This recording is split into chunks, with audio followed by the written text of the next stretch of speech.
नमस्कार दोस्तों, पूजा पाठ रश्मि के साथ चैनल में आप सबका स्वागत है। तो कैसे हो आप सब? आई होप आप सब अच्छे होंगे। तो आज मैं आहोई अष्टमी की पूजा विधि लेकर आई हूँ कि आहोई अष्टमी की पूजा आपको कैसे करनी है और ये कब है, पूजन का सही समय क्या है।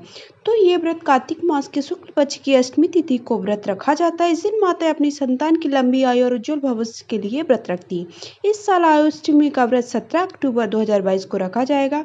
इस दिन आहोई माता की पूजा की जाती है और इस दिन सारी महिलाएं निर्जला व्रत, जिस प्रकार से करवा चौथ के दिन सारी महिलाएं अपने पति की लंबी आयु और अच्छे स्वास्थ्य के लिए व्रत रखती, उसी प्रकार से आहोई अष्टमी के दिन संतान की लंबी आयु और उसके अच्छे स्वास्थ्य और संतान की प्राप्ति की कामना से भी व्रत कई लोग रखते हैं। और अष्टमी के दिन कुछ खास उपाय करने से संतान की प्राप्ति की भी इच्छा पूर्ति होती है। इस दिन आपको कब पूजा करनी है, तो पूजा का सही समय क्या है ये मैं आपको बता देती हूँ। पूजा का सही समय 6:14 से शाम को 7:28 तक है।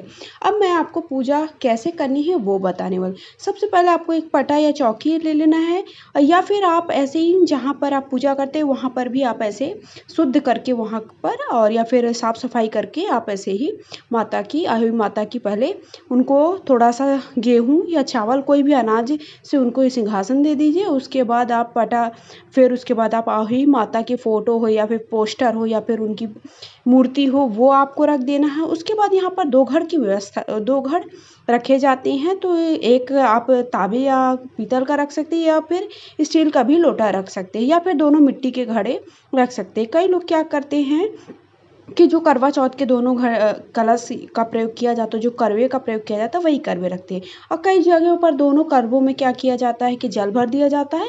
कई जगहों पर दोनों करवों में अनाज भी भरा जाता है। वो आपके यहाँ जैसा होता है वैसा आप कर सकते हैं। तो थोड़ा सा पहले मैंने गेहूँ रख दिया है, गेहूँ से उनको स्थान दे दिया है। उसके बाद दोनों घड़ की व्यवस्था, दोनों घड़ को रख दिया है। दोनों घड़ पर मैंने कलावा लपेट दिया है। कलावा हमेशा आपको, कोई भी आप पूजा करते हो कलश की बनाते हो तो आपको कलावा जरूर लपेटना। और उसके ऊपर जो आप जो उसको ढकने के लिए छोटी सी दीपक है उस पर भी आपको या तो आप शक्कर रख सकते हो या फिर कुछ भी मिष्ठान भी रख सकते हो, या फिर आप गेहूँ चावल कुछ भी अनाज रख सकते हो जो आपके यहाँ हमेशा रखा जाता है। उसके बाद आप गौरी गणेश को बैठा दीजिए।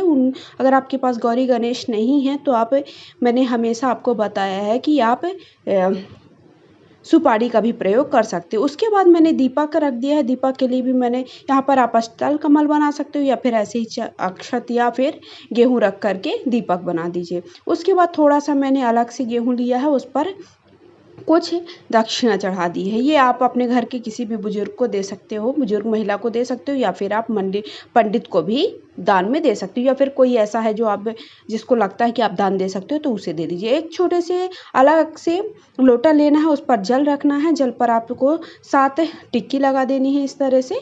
और इस जल का आपको क्या करना है, इस जल से आप चाहो तो आपके यहाँ जैसा करते हो, इस जल से कई लोगों के, या फिर आप अलग से भी जल ले करके, कई लोगों के चांद को देखकर अर्घ देते हैं और कई लोग क्या करते हैं, तारों को देखकर अर्घ देते हैं। तो जैसा आपके यहाँ किया जाता है वैसे करिए।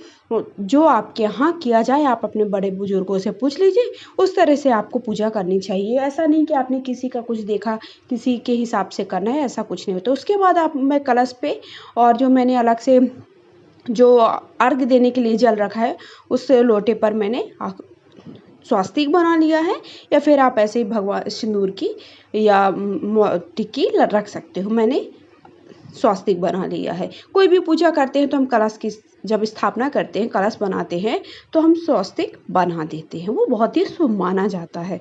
उसके बाद मैंने, देखिए अभी मैं क्या कर रही हूँ, तो इस तरह से आपको आहोई माता को कई जगहों पर क्या करते हैं लोग, तारों को देखकर पारण करते हैं। तो तारों को देखने का समय 6:36 पर है। वहीं जो महिला चंद्रमा को देखकर पारण करेंगी वो रात को 11:24 के बाद पारण करना है। ये व्रत जैसे ही निर्जला करवा चौथ का व्रत रखा जाता है वैसे ही ये व्रत भी होता है। केवल ये संतान के लिए होता है और संतान की प्राप्ति या संतान की लंबी आयु या उसके अच्छे स्वास्थ्य के लिए होता है, जैसे कि करवा चौथ अपने पति की लंबी आयु। उसके बाद आपके पास बिल्कुल ये नॉर्मल पूजा है, ऐसा नहीं है आपको बहुत ज़्यादा कुछ भी करना है, बिल्कुल नॉर्मल पूजा। और आपको पूजा उस जगह पर करनी है जो ये कलश जो आपने घट की स्थापना की है वो घट आपको भाई दूज तक कई लोगों के छोटी दिवाली तक कई लोगों के यहाँ भाई दूज तक ये घट रखे रहते हैं। तो आपको उस जगह पर पूजा करना है जहाँ पर आप इसे हटाओ ना। अगर आप ऐसा तो आपको अपनी जगह पर आपको अपने हिसाब से देखना कि आप कहाँ पर पूजा कर सकते हो। पूजा वहाँ पे करिए जहाँ पे ये घट को आप बिल्कुल भी ना हिलाएं, वो ऐसे ही रखा रहे। जो क्या होता है कि कई लोगों के क्या होता है कि छोटी दिवाली की पूजा करने के बाद ही इसे हटाते हैं। उसके बाद मैं सब पर जल की छींटे लगा देती हूँ।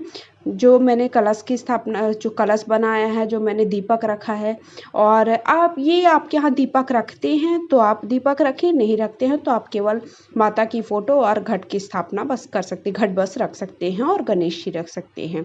सबको मैंने सिंदूर लगा दिया है। उसके बाद थोड़ा सा अक्षत ले लीजिए। कई लोगों के यहाँ बिल्कुल भी अगर आपको चावल गेहूँ नहीं मिल पाता है तो आप कोई भी धान्य का प्रयोग कर सकते हैं, कोई भी अनाज का प्रयोग कर सकते हैं जो खड़ा होना चाहिए, टूटा हुआ नहीं होना चाहिए। उसके बाद अगर आपको फूलों की माला मिल जाती है तो आप फूलों की माला चढ़ा दीजिए माता को। और माता को अगर नहीं मिलती है तो आप ऐसे ही कई जगहों पर जो शाहू माता की माला होती है वो शाहू माता की माला चढ़ाई जाती है। अगर आपको नहीं मिलती है, आपके पास नहीं है, तो ऐसा नहीं है कि आपको बिना उसके आपकी पूजा नहीं होगी, तो आप ऐसे भी पूजा कर सकते हैं। मैंने मौली से एक माला बना दी है जो मैंने इस घड़े पर चढ़ा दूंगी। और अगर आपको शाहू माता की जो माला होती है उस पर 2 मन के, हर जब आपकी संतान होती है उस समय और जब उसकी शादी होती है तो 2-2 मन के उस पर पिरो दिए जाते हैं। और इसी प्रकार जो घट आप रख रहे हो वो कई लोगों के, अगर 2 लोग पूजा कर रहे हैं तो आपको 4 घट रखने हैं, अगर एक ही लोग पूजा कर रहे हैं तो 2 रखने हैं।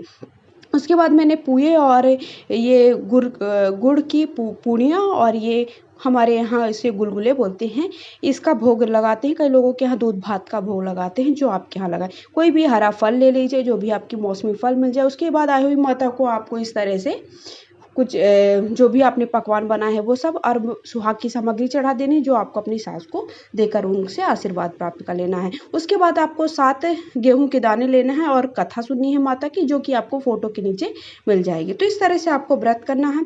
मुझे लगता है कि आपको सारी बातें क्लियर हो गई होंगी, सारी बातें आपको समझ में आ गई होंगी। अगर मेरा वीडियो अच्छा लगा है तो वीडियो को अभी तक लाइक नहीं किया तो प्लीज़ लाइक कर दीजिएगा, चैनल को सब्सक्राइब करिए, और पहली बार चैनल पे आए हैं तो सब्सक्राइब करने के साथ साथ बेल आइकन दबाइए। आप मुझे इंस्टा पे फॉलो कर सकते हैं। इस तरह मैं पूजा पाठ से रिलेटेड आप सबके लिए वीडियो लाती रहूँगी। धन्यवाद।